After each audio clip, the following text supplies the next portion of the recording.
realmente yo tenía que estar sentado ahí en el público y vosotros todos de pie, ¿no? Porque ya habéis contado, todos y cada uno de vosotros, cuál es el truco o el éxito de Internet, ¿no? Tenemos a fans, tenemos familiares, amigos, expertos y además algo muy importante, ¿no? Es el humor y las ganas de aprender y de compartir, ¿no? Estas son las claves precisamente de lo que vamos a ver a continuación. Básicamente, de lo que ahora vamos a hablar de Internet, pero a mí me gustaría introducir una pequeña historieta, ¿no? Y tampoco quiero extenderme. Yo no sé, o dicen que uno no es profeta en su tierra, ¿no? Yo tampoco tengo vocación de ello. Aunque llevo 20 años ya fuera de la ciudad, sí que es cierto que el lodo, el EA y estas cosas me siguen acompañando, ¿no? Pero lo que es más importante es que creo que una de mis experiencias profesionales más importantes y que me han marcado a lo largo del tiempo, y lo veréis en la presentación, ocurrió aquí, ocurrió en Albacete. ¿Por qué? Porque tuve la oportunidad de dar con un grupo de gente excepcional. Y no digo excepcional porque fueran buenas personas, sino que eso lo eran además, sino porque trabajaban con pasión, con humor, no miraban jamás el reloj, nos divertíamos y hacíamos aquello que más nos gustaba, que era ayudar a la gente, a los albaceteños, a que vinieran a nuestro medio de comunicación, era un grupo de televisión, radio y prensa local, vinieran a contar sus historias, a decirnos cómo o por qué sus calles se llamaban como se llamaban, o qué ocurría en sus plazas, más allá de la actualidad política, ¿no? que lo copaba prácticamente todo. Y el éxito de tener ese equipo excelente, con unos recursos limitados, haciendo productos, creo personalmente, de muy buena calidad, no sé si era premeditado o no, pero es que básicamente nos dejaban hacer lo que nos daba la gana. Y eso es muy importante en las organizaciones que hoy triunfan y que veremos en Internet. Había un contexto que daba sentido a lo que hacíamos y que además nos ponía en contacto con aquello que nos enriquecía, que era nuestra gente, que eran nuestros albaceteños, que eran nuestros compañeros. Ese grupo era Sicamán, algunos ya conocéis, viejos compañeros a los que guardo un recuerdo enorme. Esto, que no teníamos Internet entonces, es lo que hoy se ha multiplicado a una escala global. Y digo que se ha multiplicado porque Internet no ha inventado nada. O sea, Internet lo que ha hecho es potenciar aquello que sí que ya teníamos nosotros. Nuestras ganas de aprender, de conocer, todo lo que habéis contado vosotros, eso es Internet. Sí que además la red es una red que surge desde el proyecto ARPA en los años 60, de una red de conocimiento académico. Es decir, el conocimiento, la información es lo que define fundamentalmente a nodos de personas que se quieren relacionar entre ellas para compartir más allá de su identidad local, de su situación geográfica, de su posición. Para hacernos una idea de lo que está significando Internet, es decir, cómo está cambiando nuestra forma de vivir, nuestra forma de comportarnos, de relacionarnos, de transmitir las emociones, de comprar o de vender a las empresas, es lo rápido que hemos asumido esta tecnología. Como veis en la pantalla, la radio tardó unos 40 años en tener 50 millones de usuarios. La televisión 15, Internet 4. Nos parece que prácticamente llevamos toda la vida viviendo con ello. Nosotros cuando queremos explicar esto desde el punto de vista del usuario, cuando lo hacemos con las empresas, con determinados clientes, siempre enseñamos estas fotos. Este es el año 2005, la foto de arriba es la primera aparición pública del Papa Benedicto XVI. Todo plagado de gente y mirad solo unos años después lo que está ocurriendo. Todos y cada uno de los que están ahí quieren vivir, compartir las emociones, disfrutar de ese momento y hacer partícipes a sus fans, a sus amigos, a sus profesionales más cercanos, hacerles partícipes de ese momento. Y esto es algo que define precisamente Internet. Sin embargo, siempre parece que hablamos de lo que está ocurriendo ahí fuera, ¿no? Y pocas veces hablamos de lo que está ocurriendo aquí dentro, es decir, en las empresas. Básicamente, lo que encontramos es una situación de caos. Vemos cómo los ciclos de los productos se acortan, vemos cómo las barreras de entrada cada vez son más frágiles, las propias estructuras organizativas tienen que hacerse también mucho más ligeras para responder con velocidad a todos esos retos. Vemos cómo cualquier innovación en muy poco tiempo está ya imitada y copiada y reproducida 1 millón de veces, ¿no? Con lo cual no tiene tanto sentido ese mundo del copyright del que veníamos, ¿no? Del siglo XX. Y esto está trastocando la forma en que también las empresas tenemos que relacionarnos, vender, trabajar, vincularnos, como en el caso de la historia pequeña local que os he contado, vincularnos con la gente. Porque esto es lo que define a la red. Venimos de un modelo tradicional de audiencias donde las empresas estábamos acostumbradas a lanzar mensajes uniformes, unívocos, que no estaban abiertos a la participación ni a la interpretación. Contemplábamos a la audiencia como un conjunto de personas, básicamente compradores, y en términos de transacción comercial. Hoy lo que vemos es un escenario en red, donde Cada uno de vosotros podéis ser mucho más influyentes que el propio CEO de la empresa, porque participáis en blogs, porque tenéis una red de colaboradores muy tupida, tenéis amigos que pueden hundir a una empresa en un caso de desprestigio, ¿no? O porque no comparte los valores con los que estáis de acuerdo, o podéis ser embajadores de la marca. Y esto es lo que las empresas de hoy están intentando conseguir. Conseguir equipos como vosotros. Cuando en Territorio Creativo vamos a muchos clientes, tienen mentes prodigiosas, tienen recursos increíbles, pero lo que les falta es vida, les falta alma. No entienden que Internet precisamente va de valores y de personas. Y que tienen recursos internos, pero que no movilizan porque todavía quieren ser dueños y controlar la información que difunden. No quieren aprovecharse del humor de sus fans, que como luego más adelante veremos, también se ríen de las marcas, ¿no? Y tenemos que aprender también a reírnos con ellos, porque es lo más humano y lo que mejor nos conectan con las personas. Mucho de lo que está ocurriendo en Internet, los que sois informáticos y muchos de vosotros también conoceréis, es que hay unos principios fundamentales de la red. Decíamos que se basa en un entorno básicamente de conocimiento. Pues hay unos principios filosóficos que son los que dan vida a esto y lo hacen posible, que es el acceso libre a la información. Internet con barreras no tendría sentido, ninguno. Y además lo hace en un escenario donde los valores son muy importantes. Ya no me importa tanto si un producto es mejor que el otro, porque básicamente en un 90% de los casos los productos son muy parecidos, especialmente si hablamos de productos tradicionales. Uno puede desarmar un Mac, compararlo con otro ordenador y encontrará que para el usuario general prácticamente es la misma máquina. Lo que cambia es la forma en que la empresa trabaja y se relaciona. O sea, lo importante es qué hace esa empresa que a mí me motiva y me vincula. Es respetuosa con el medio ambiente, trabaja bien con las personas, realmente se pone en mi lugar cuando me está ofreciendo una solución o me sigue tratando como un mero consumidor, como un billete ambulante. No sé si conocéis este caso, en TC se considera que no eres teceriano si no lo has contado 100 veces. Es el de giffgaff. Giffgaff es una operadora móvil virtual del Reino Unido. Y mirad, no tiene marketing, no tiene atención al cliente, la fijación de precios no lo hacen ellos. ¿Sabéis quién lo hace? We are all the boss. Lo hacen sus propios clientes. Dan soporte a otros usuarios, responden dudas y preguntas, fijan los precios, colaboran en la distribución, en la oferta, es decir, participan en todos y cada uno de los eslabones necesarios para que giffgaff tenga éxito y no hay ningún control por parte de la empresa porque la empresa son todos. Esto es un poco el escenario al que nos enfrentamos y al que tenemos que converger. Evidentemente no todos podemos ser hoy giffgaff, pero quizás tenemos algo muy valioso y es que mientras seamos pequeñas empresas, pensad que todavía podemos tomar decisiones que grandes multinacionales no pueden porque vienen de estructuras muy sólidas. Otro caso que a mí me gusta contar especialmente es el de Lego. Este no hace falta presentarlo, ya lo conocéis, pero ¿qué hace Lego? Lego no gasta prácticamente un duro en innovación. O sea, la hacen sus propios clientes. Las personas suelen ser fanáticos de la marca y son niños, ¿no?, en su forma de entender el mundo, en el mejor sentido.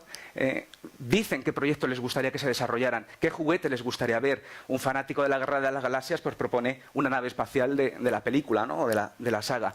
Y otros usuarios, millones de personas, votan el proyecto que más les gusta. ¿Sabéis qué recibe a cambio la persona que consigue que su producto sea fabricado? Un simple kit. Es decir, solo con eso, simplemente con hacerle partícipe de lo que es el propio producto, la innovación, veremos también la innovación abierta, pero simplemente eso consigue una vinculación, una notoriedad, consigue que en lugar de fans, o mejor dicho, en lugar de clientes tengan fans, o ambas, que es muy importante.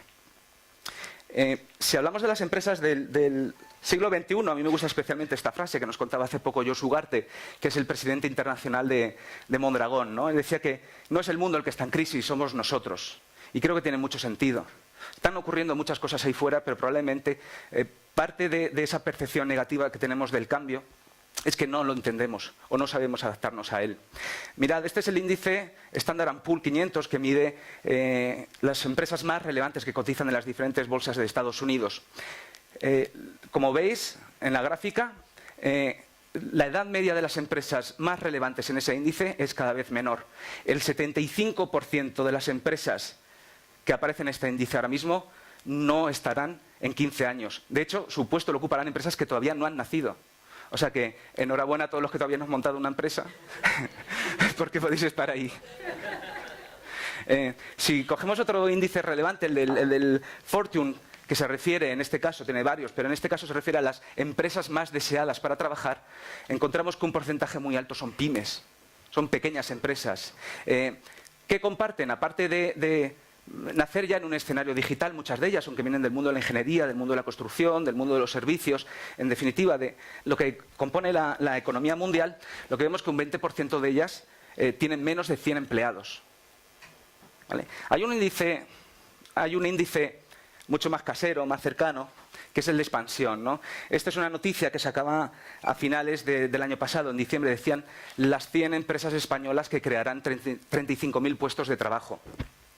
Bueno, no porque trabaje yo allí, pero es un orgullo estar en ese índice. Una pyme, como es Territorio Creativo, con 90 empleados, aparecer al lado de grandes consultoras internacionales. Eso ya nos da una idea de que no todo es cuestión de tener ni la mejor tecnología, ni las mejores herramientas, que muchas veces incluso el talento no hay que ir a buscarlo, lo tenemos dentro.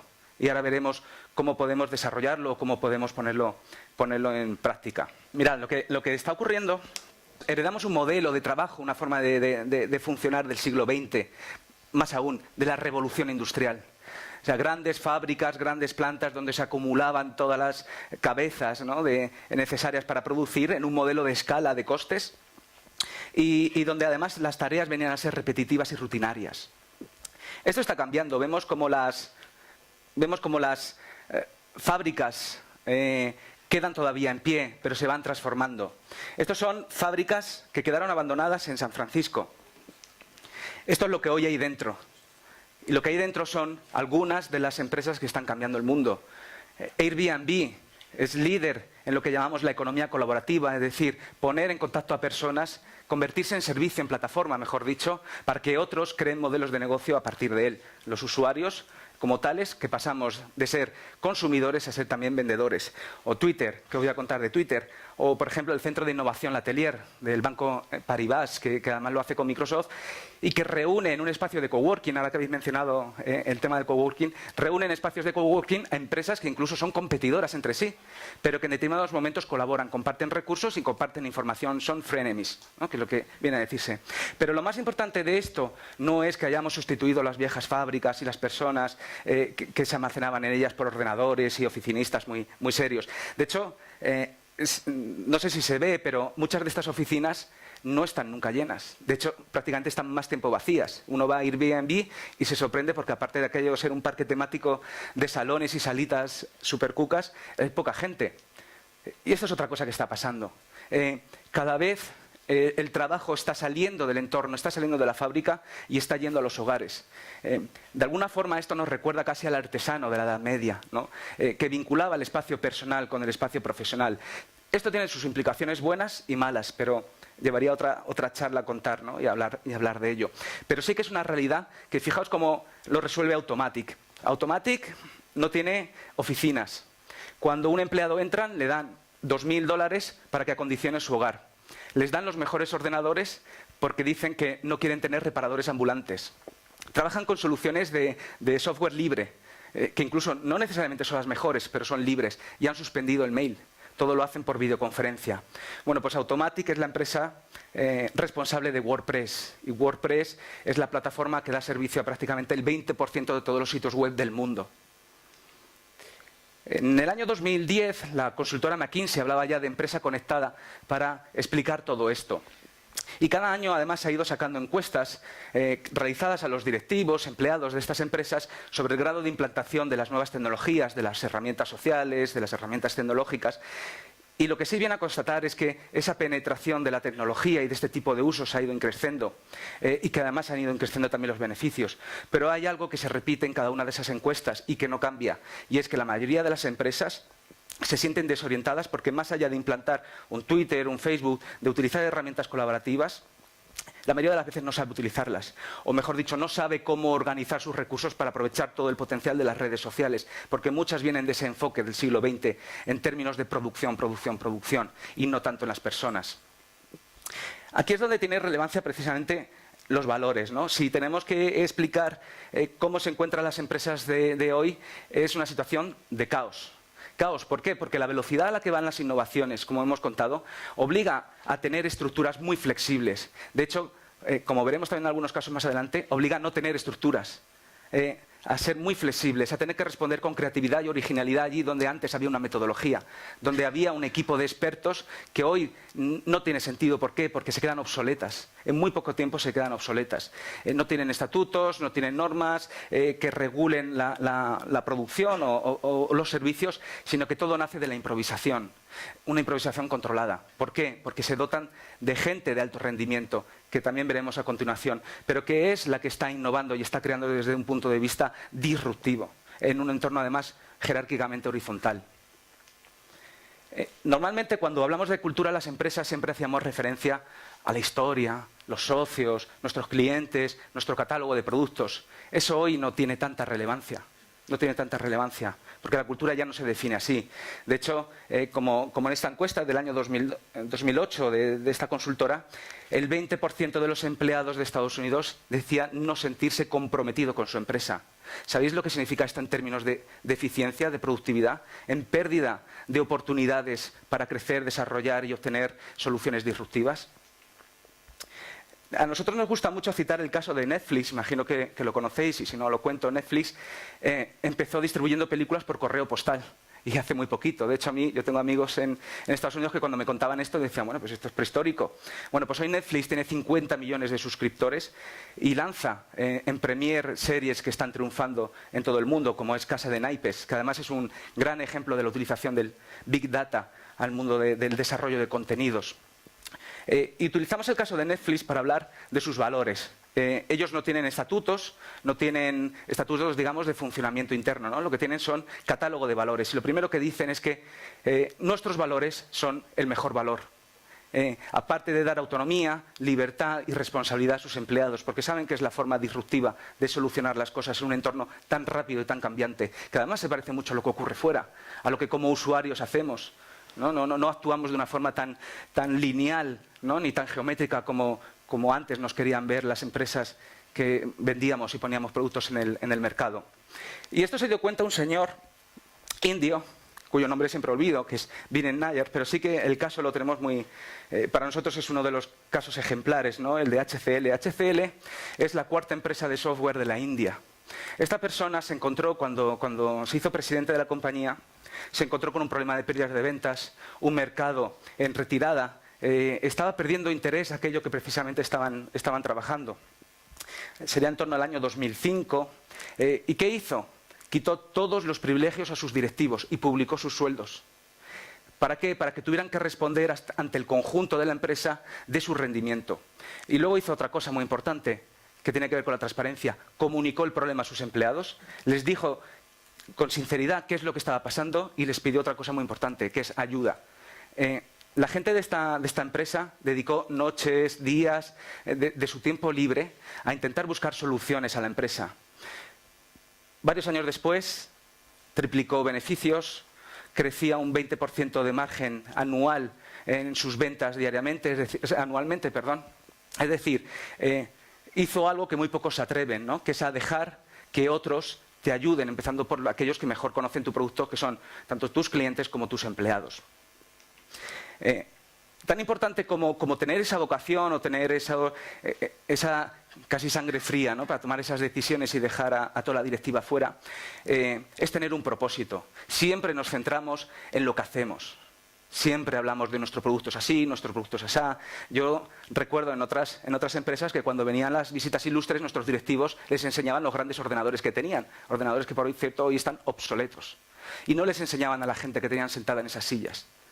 ¿Vale? Apple no dice tenemos los mejores ordenadores, no comunica somos mejores que la competencia. Apple lo que dice es que quieren pensar de otra forma a través de productos más fáciles de usar y más cómodos.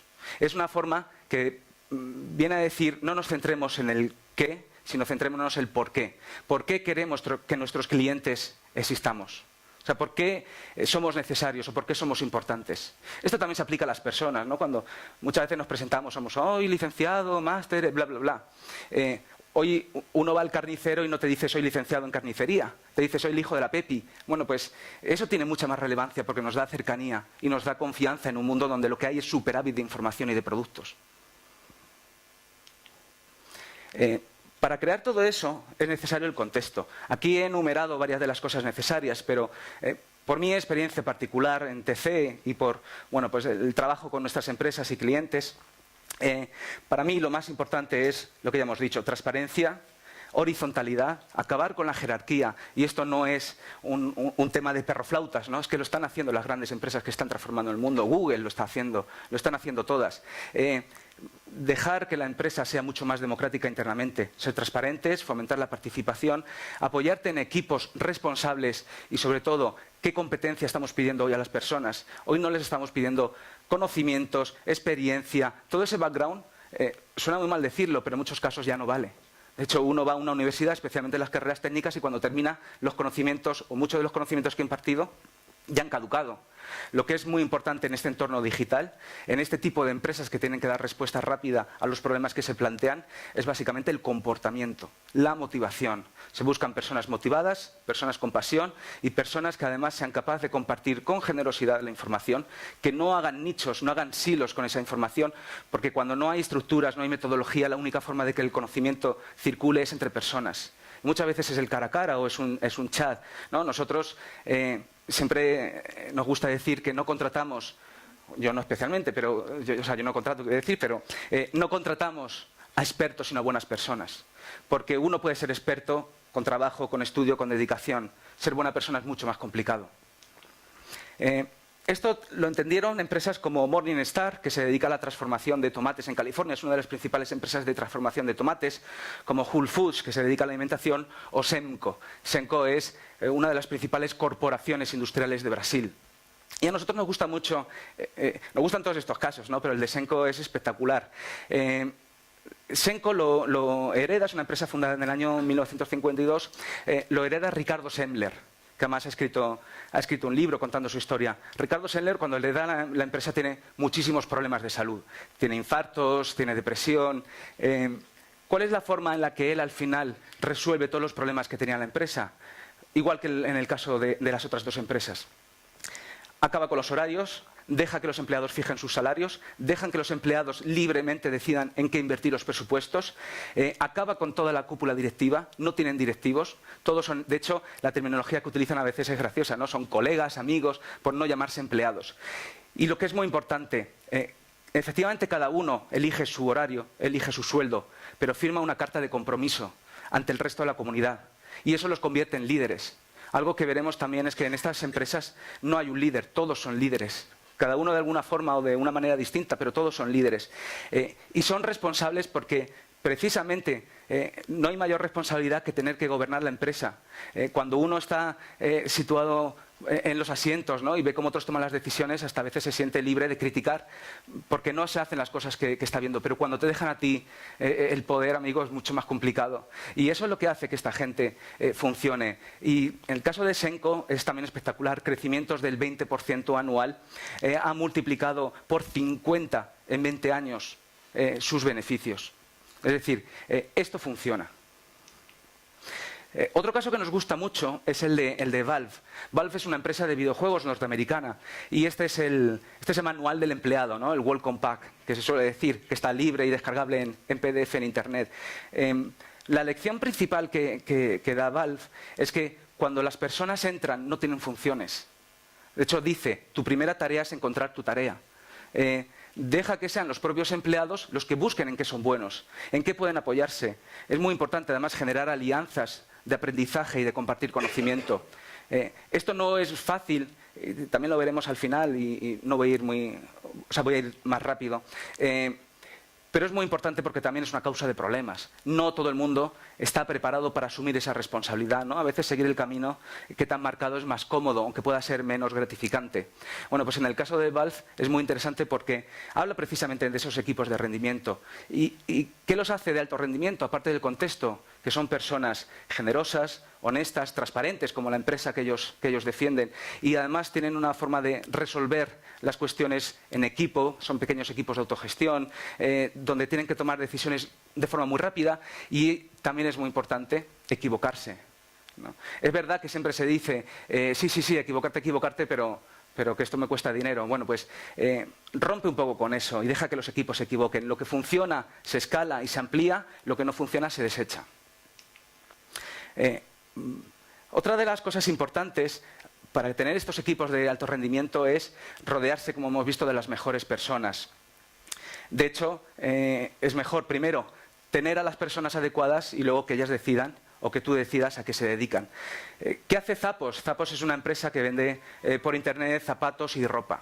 Bueno, pues básicamente lo que hace es la red social interna que tenía, la ha abierto, la ha liberado. De esta forma los equipos hablan y discuten sobre temas no solo de la propia empresa, sino cómo resolver situaciones globales del sector o proponer asuntos, proponer debates. Es decir, es un Facebook pero abierto.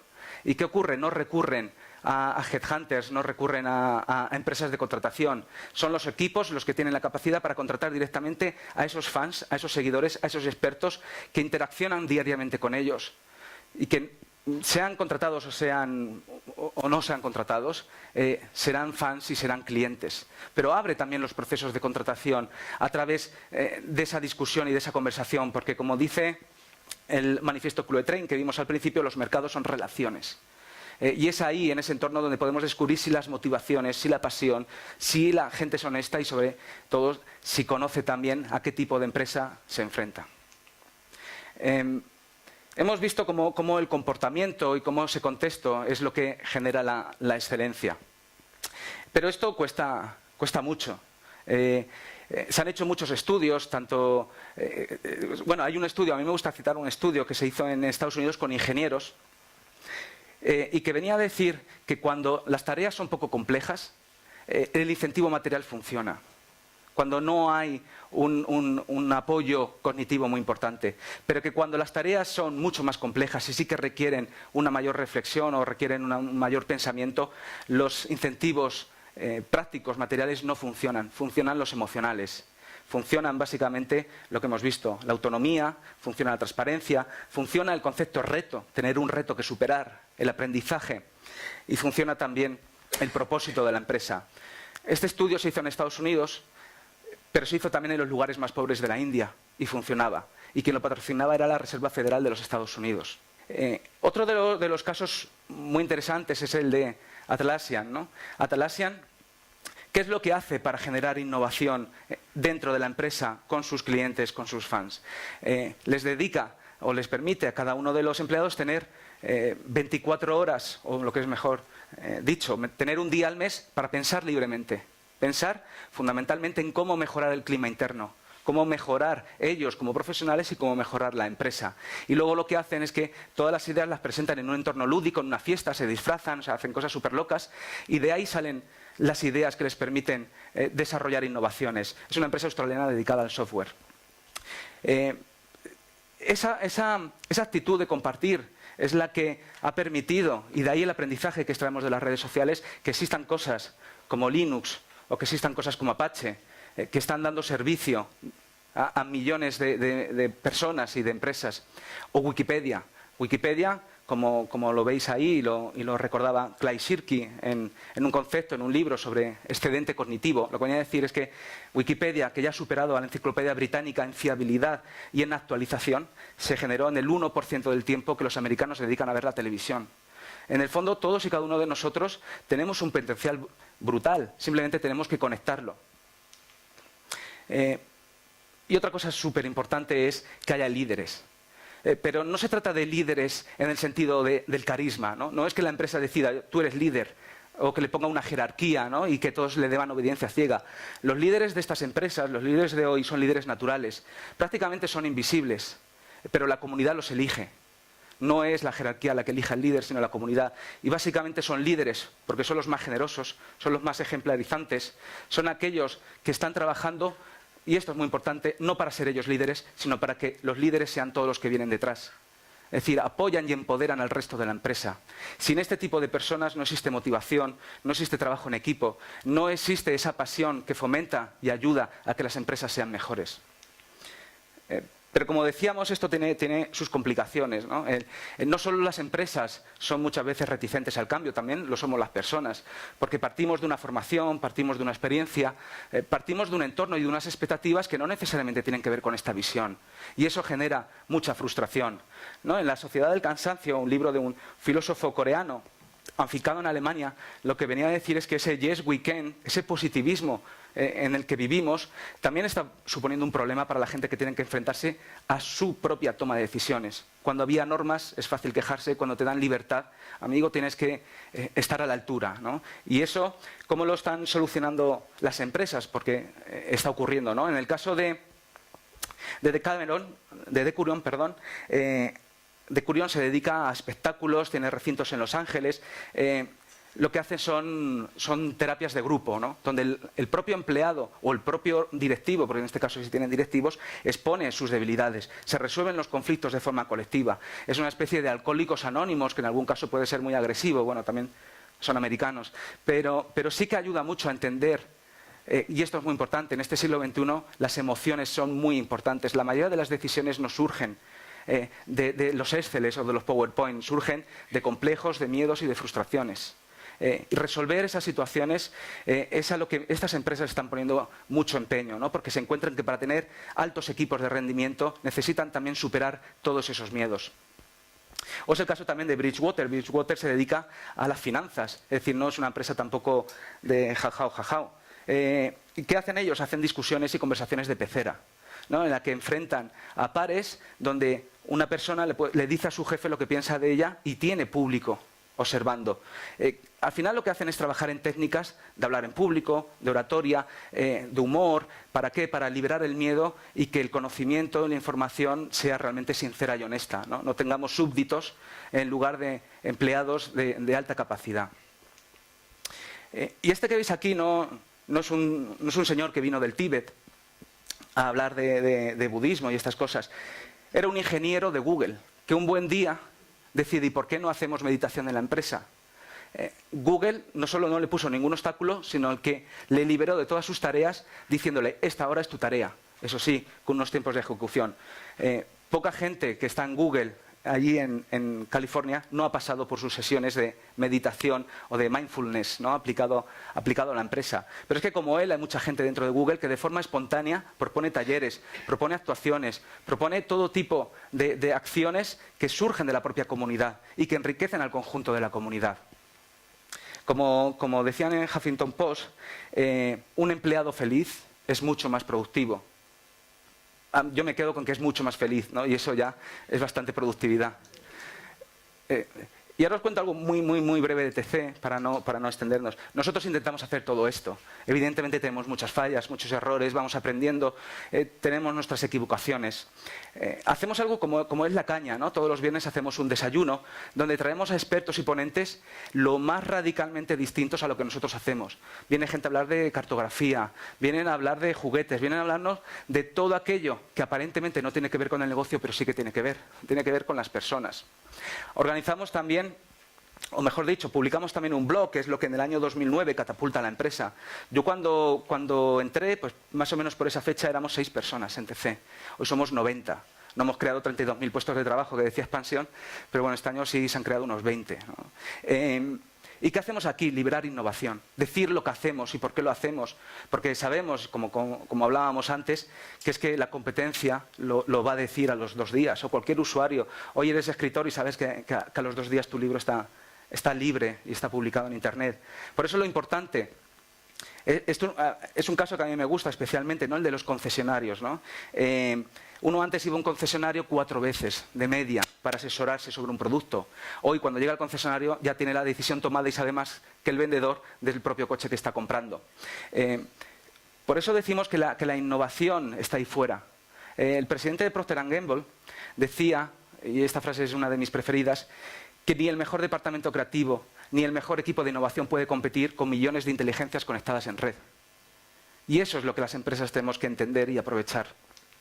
Otra de las cosas que hacemos es publicar las cuentas. Cómo van los proyectos, si se pierden, si se ganan. cuánto dinero está costando, cuánto se ha gastado en estructura, cuánto se gasta en sueldos. De momento esta información es para los empleados, ¿no? Pero sí que nos informan y tenemos conocimiento del funcionamiento de la empresa en términos económicos, porque eso nos hace confiar en ella. O sentimos, como el caso de Simon Sinek, que hablaba en Los líderes comen después, sabemos que en caso de dificultades no nos van a dejar tirados. Tenemos una red social corporativa interna, donde no solo decimos lo guapos que somos, nos damos la enhorabuena por los proyectos que ganamos, nos ponemos verdes. Educadamente, pero decimos lo que no nos gusta. De hecho, hay hilos en los que lo que venimos a decir es, bueno, mucho bombo, pero aquí ¿dónde están las lecciones? ¿Y dónde está dónde está el aprendizaje? Porque a lo mejor son proyectos que aparentemente tienen mucho éxito y luego empiezas a ver los números y no lo son tanto, ¿no? Pues esto lo hacemos libremente y no interviene absolutamente nadie. Y desde luego actuamos con responsabilidad. No somos trolls.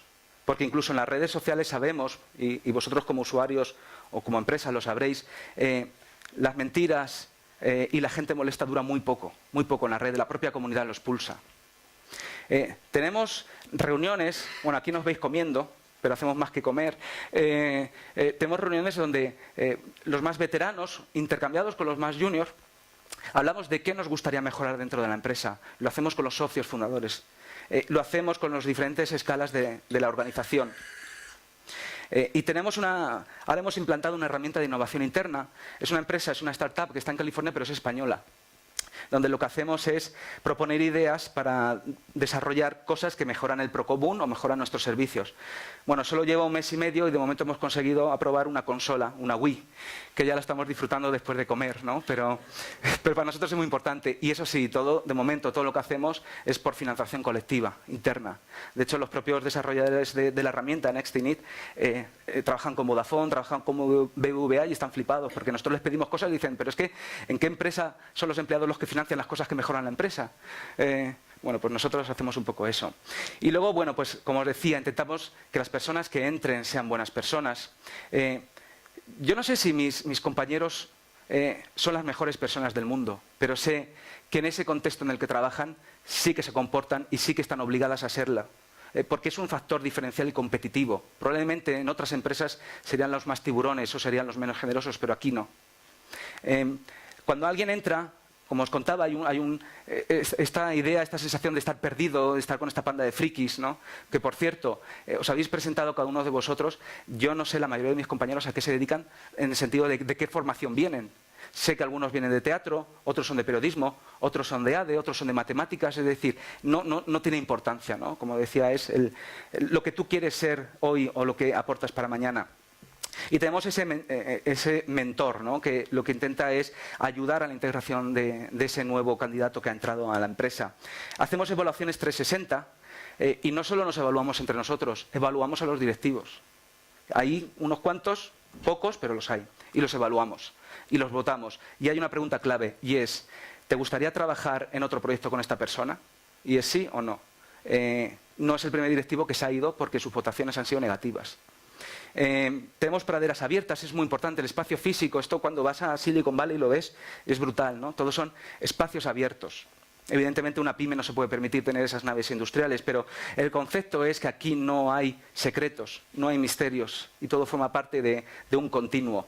Hay un organigrama plano. De hecho, es muy habitual ver como un becario expulsa a un director de una sala porque no la tenía reservada, que es uno de los grandes conflictos en nuestra empresa, ¿no? El tener sala. Y no hay mal rollo. La gente se va y aquí no hay jerarquía. Tenemos un manifiesto de libertad de horarios en el que uno puede entrar, puede salir, puede teletrabajar, no puede teletrabajar. Todo depende de cómo se organice con sus equipos o responda de sus tareas. Y luego tenemos jefes en retirada. Yo para terminar sí que os voy a poner en la pantalla un poco las claves que entiendo que resumen esta ponencia y cuáles son los puntos de arranque en los que podéis apoyaros. Pero básicamente se resumen en entender qué está ocurriendo hoy. ¿Qué está ocurriendo como usuarios? Ser usuarios al mismo tiempo que empresas, porque llegará un momento en el que los límites entre vender, comprar, entre ser empresa o ser consumidor no estarán tan claros. Vamos a un mundo de freelance. Y sobre todo, abrir las ventanas de la organización, dejar que los que más saben o no, los que están dentro, participen, hablen, cuenten, en definitiva te ayuden. Y básicamente esto consiste en un poco en cerrar los ojos, improvisar mucho y dejar que otros también piensen y te ayuden, ¿no? A mí lo que sí que me gustaría es que en la próxima presentación, habéis visto que he puesto sobre todo casos estadounidenses, ¿no? Lo que más nos haría felices es que en esas presentaciones cada vez haya más empresas españolas.